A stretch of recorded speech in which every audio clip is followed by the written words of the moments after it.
Valérie de psychologieducheval.com, horse-psychology.com, les 4 sphères de communication qui sont naturelles pour le cheval. Eh bien, ces choses-là, c'est vraiment des barrières, des lignes dans le sable là, qui sont psychologiques, mais complètement concrètes pour le cheval. Et les chevaux, entre eux, négocient leur relation à partir de et leur proximité à partir de la négociation de ces bulles-là.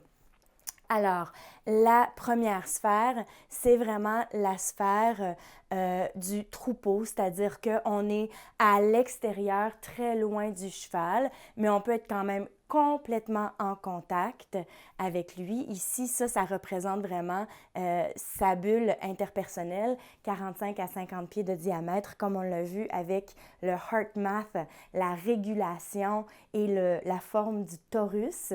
Dans un autre short que j'ai fait. Alors, la sphère du troupeau que j'appelle, où est-ce que là, on est vraiment à l'extérieur, mais on peut, avec le contact des yeux et certaines gestuelles, être vraiment en contact avec le cheval, comme eux le sont les uns les autres, même quand ils sont quand même très loin. Ensuite, on a la sphère donc, simplement, où est-ce qu'on est chacun dans notre bulle. Je suis ici dans la mienne, mais je ne suis pas dans la sienne.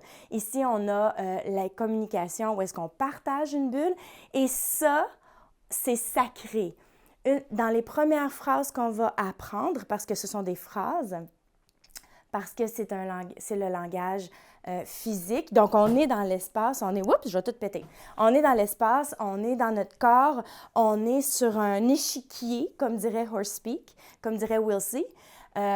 Et donc, on va négocier la bulle. Vous dites que votre cheval entre dans votre bulle, eh bien, moi, je vous dis, il y a tout un protocole pour que vous montreriez à votre cheval comment négocier ça, justement, parce que oui, vous avez raison, votre cheval qui pète votre bulle, c'est indicateur de stress et de non-respect. Mais le respect et le stress, c'est pas juste une question d'apprentissage et de conditionnement, c'est une question de présence d'esprit, de maturité, d'ouverture et de connexion. Alors là, on est complètement dans un autre registre. On n'est pas dans l'entraînement, mais en réalité, l'entraînement pour le cheval, j'y crois même pas parce que ce que je fais, c'est l'amener dans la relaxation, puis lui parler comme je parlerais à un cheval, puis après ça, je peux tout obtenir. Fait que l'entraînement, là, c'est un peu l'acharnement des fois à essayer de faire quelque chose. Moi, je vais d'abord faire vivre quelque chose au cheval, puis après ça, il va tout faire.